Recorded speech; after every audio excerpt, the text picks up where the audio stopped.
প্রতিবেশী শুকনা মৌসুমে আমাদের পানি আটকায় রাখে,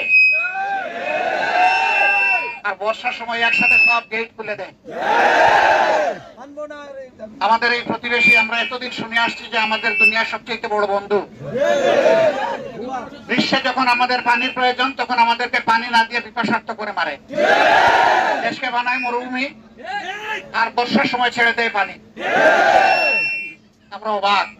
আমি জানি না দুনিয়া এরকম আর কোন দেশ তার প্রতিবেশী পেয়েছে কিনা। আমাদের একটা সরকার ছিল 15.5 বছর, তারা বলতো যে আমাদের দেশকে তারা সিঙ্গাপুর বানিয়ে ছাড়ছে। আজকে সিঙ্গাপুরের দৃশ্য। তারা বলতো এটা কানাডা, এটা হলো কানাডার দৃশ্য। এগুলো সব ছিল মিথ্যা এবং পোকা। এরা জনগণের সমস্ত অধিকার কেড়ে নিয়েছিল।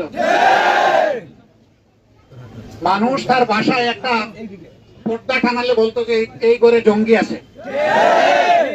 ওদের মাথায়, ওদের মগজে সবসময় জঙ্গি জঙ্গি ভাব ছিল। আসলে আসল জঙ্গি তারা। তারা মাথায় হেলমেট দিয়ে, হাতে মুকুট নিয়ে মানুষের উপর আক্রমণ চালায়। আসল জঙ্গি। আলহামদুলিল্লাহ, আমাদের ছাত্র, তরুণ, যুব সমাজ, আমাদের ছেলেমেয়েরা রাস্তায় নেমে বুক পেতে দিয়ে বলছে যে বুকের ভিতর তুমুল ঝড়, গুলি দিয়েছি গুলি কর। সেই গুলি লুফে নিয়ে তাদেরকে তাড়িয়েছে বাংলার বুক থেকে। একটা শাসক 15.5 বছর দেশ শাসন করলো, তার পালাতে হবে কেন? তারা বলতো যে আমাদেরকে নাকি উন্নয়নের মহাসড়কে উঠে দিছে। এই হলো লক্ষ্মীপুরের মহাসড়ক।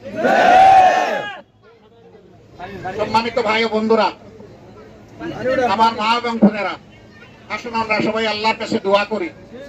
আল্লাহ আমাদের থেকে জালিম বিদায় করেছেন, চিরতরেই যেন ওই জালিমরা বিদায় হয়। কোন জালিমের আগমন যেন না ঘটে। দেশ যেন সুবিচারের উপর, ইনসাফের উপর প্রতিষ্ঠিত হয়। প্রত্যেকটি মা বোন, আমার ভাইয়েরা যেন সম্মানের সাথে দেশে বসবাস করতে পারে।